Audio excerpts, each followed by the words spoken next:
అనేది చాలా ఉండాలి. ఇది నేను ఫాలో చేసిన రెమెడీ.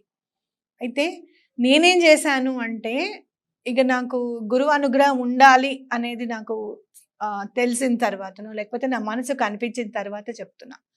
ప్రతి గురువారం బాబా గారి గుడికి, దత్తాత్రేయ స్వామి గుడికి మానకుండా వెళ్ళానండి. 3 మంత్స్. అంటే సంకల్పం ముందు నావన్నీ చాలా పెద్ద పెద్దగా ఉంటాయి.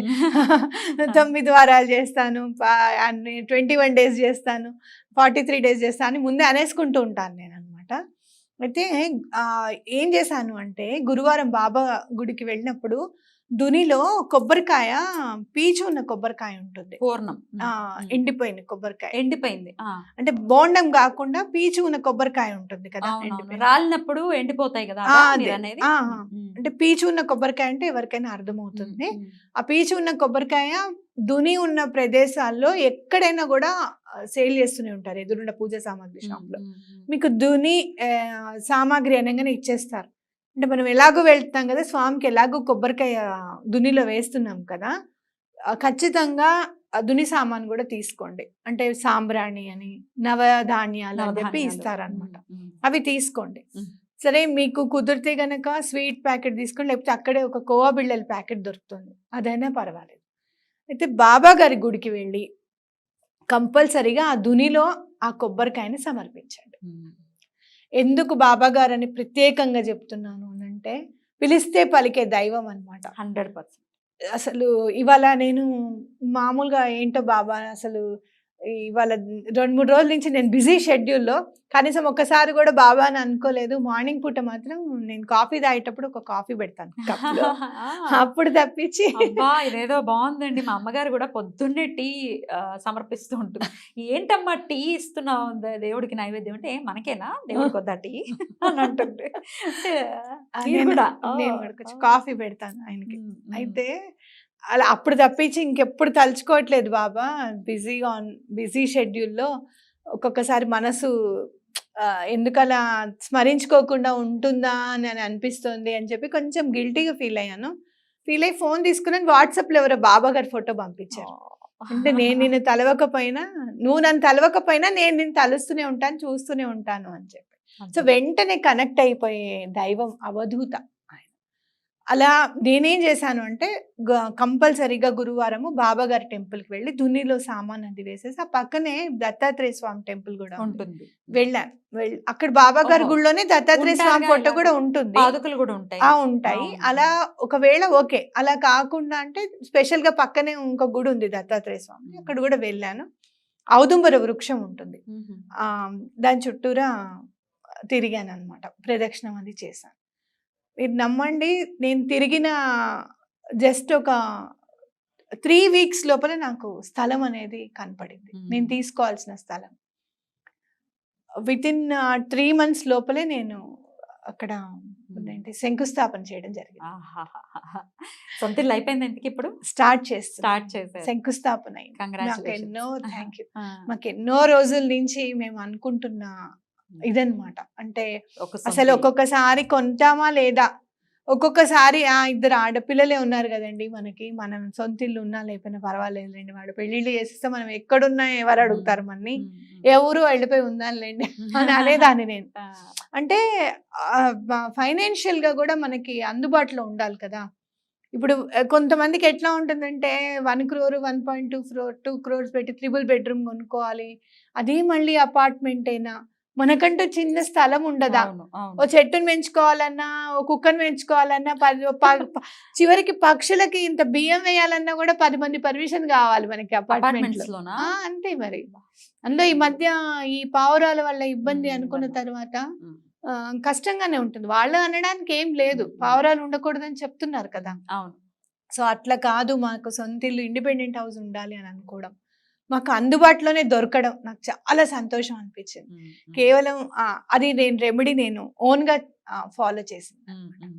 అయితే మనకి ఎన్నో రోజుల నుంచి నాకు తెలుసు, గురువారము అదే ఇల్లు కొనుక్కోవాలంటే గురువు అనుగ్రహం ఉండాలి. చాలా మంది చెప్పారు, ఇట్లా పసుపు బట్టలు కొబ్బరికాయ కట్టి పెట్టు అను, లేకపోతే పసుపు ఎక్కువగా దానం చేస్తూ ఉండు గుళ్ళో అని చెప్పాం. పసుపు కూడా కుంకుమలాగా ధరించమని చెప్పి చాలా మంది చెప్పారనమాట. ఎప్పుడు కూడా నేను చేద్దాం అనుకోవడము, మళ్ళీ దాని గురించి మర్చిపోవడము. ఓ 2 నెలలు అయిన తర్వాత మళ్ళీ ఎవరో ఇల్లు గురించి ఆలోచించట్లేదు అంటే అవునవును చేయాలి రెమెడీ అని అనిపించడం, మళ్ళీ దాని గురించి అంటే ఓవర్లుక్ చేయడం అనమాట. అంటే మనకి ఇల్లు కోసం ఈ పని చెయ్యాలి అనుకున్నప్పుడు ఏం చెయ్యాలి అని తోచకపో ముందు నేను స్విచ్ వర్డ్ చదివాను ఒకటి.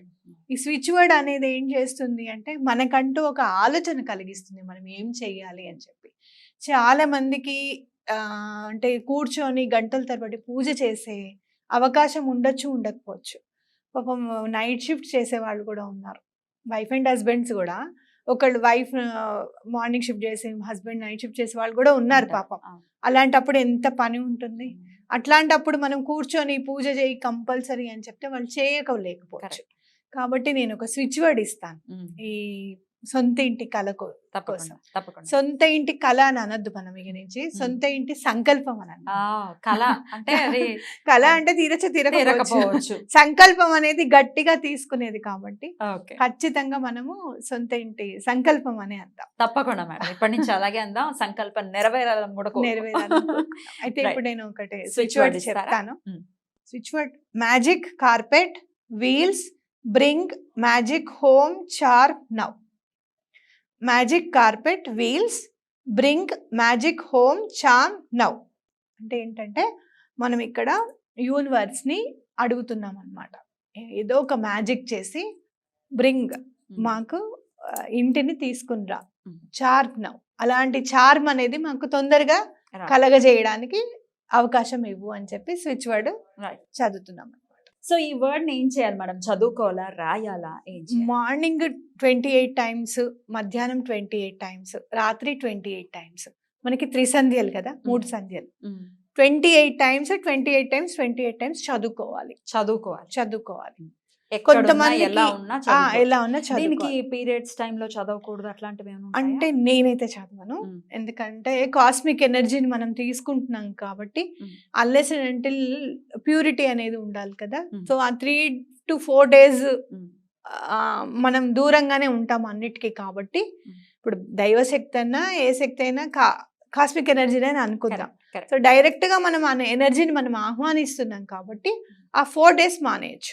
అదే ఈ మిగతా వాళ్ళు ఉంటారు కదా, మగవాళ్ళు ఇంట్లో ఉంటారు కదా, వాళ్ళు చదవచ్చు. సో ఇలా ఎన్ని రోజులు చదవాలి? 41 days లేకపోతే ఒక 28 days. డిసిప్లైన్ గా కరెక్ట్ గా ఈ టైంకే చదవాలి అని ఏమన్నా ఉంటుందా మేడం? అంటే ఒకటి ఏదైనా కూడా మనం టైంకి వెళ్ళిపోతే టీచర్కి చాలా ఇష్టం, మన భలే టైంకి వచ్చేస్తుంది అని. సో ఒక టైంకి మనం అనుకున్నప్పుడు వాళ్ళు మీరు 9 o'clockకి చదివారు అనుకుంటే రేపు కూడా 9 o'clockకి చదువుతాను అనుకున్నప్పుడే 9కి స్టార్ట్ చేయండి అంటాను నేను. అర్థమైందా? సో టైం టు టైం చదివేస్తే మన అటెండెన్స్ కూడా టైం టు టైం పడుతుంది. సో కొంతమందికి డౌట్ ఏమొస్తుందంటే ఇది మళ్ళీ మనం చెప్తున్నాము ఓన్లీ చదువుకోవాలి అనుకోవాలి, ఆ వర్డ్ ని 28 టైమ్స్ అనాలి అని అంటున్నారు, రాయాలా అని అంటున్నారు. రాయొచ్చు, రాస్తే మీరు రాసింది ఎక్కువ గుర్తుపెట్టుకోవడానికి అవకాశం ఉంటుంది. అవునా కాదు? రాస్తే ఇంకా మంచిది. 28 టైమ్స్ రాయండి. కాకపోతే ఎక్కడ నేను డాష్ పెడతాను, ఎక్కడ నేను స్మాల్ లెటర్స్ వాడతాను అక్కడ మీరు అది వాడండి. ఇప్పుడు హోమ్ అని ఉందనుకోండి, ఆ హోమ్ దగ్గర హెచ్ ఒకటే క్యాపిటల్ వాడతాను, మిగతాది స్మాల్ వాడతాను. ఎందుకు అంటే ఇండ్లు అనేసరికి మనం ఎంతైనా పెట్టేస్తూ ఉంటాం. మీరు చూడండి, ఒక 3/4 వర్క్ కంప్లీట్ అయిపోయిన తర్వాత మిగతా 1/4 వర్క్ ఉంటుంది. అంటే ఇంటీరియర్స్ అను, కలరింగ్ అను, లప్పం ఫినిషింగ్ అను, ఇవన్నీ ఉంటాయి.